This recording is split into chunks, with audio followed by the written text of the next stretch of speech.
Now to the latest installment of our series on human trafficking, taking a look at organ trafficking. Officials say it's not an urban myth, but a nearly $2 billion industry. As many as 10% of all organ transplants are considered illegal. Most of the victims whose organs are harvested without consent are males under the age of 30. In April this year, a Brazilian doctor was sentenced to over 21 years in prison, convicted on charges of organ trafficking in the Brazilian state of Minas Gerais. Álvaro Inhaes was convicted for precipitating the death and then harvesting the organs of 10-year-old boy Paulo Veronese Pavese back in 2000 to implant in his patients.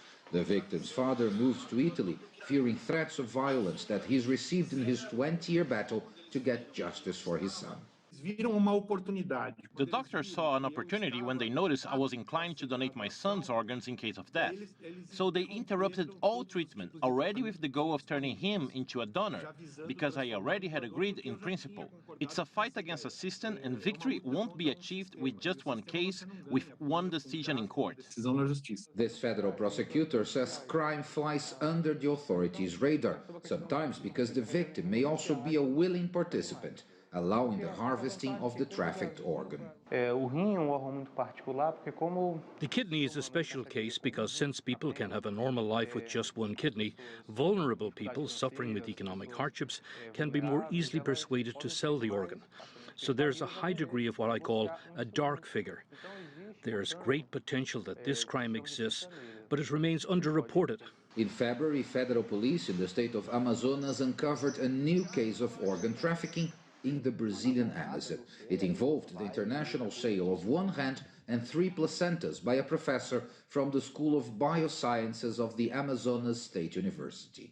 The case involving a professor from the Amazonas State University was considered atypical by Brazilian authorities, as it did not involve the use of the organs for transplant. The post office sent to the police a suspected package saying it contained some kind of organic matter and was being shipped abroad. We examined it and discovered it had body parts. So we investigated it and reached this professor who had been dispatching this material to Singapore to a fashion designer called Arnold Putra.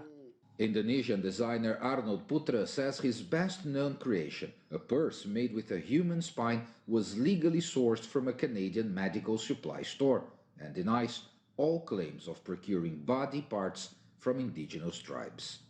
Paulo Cabral, CGTN, Manaus, Brazil.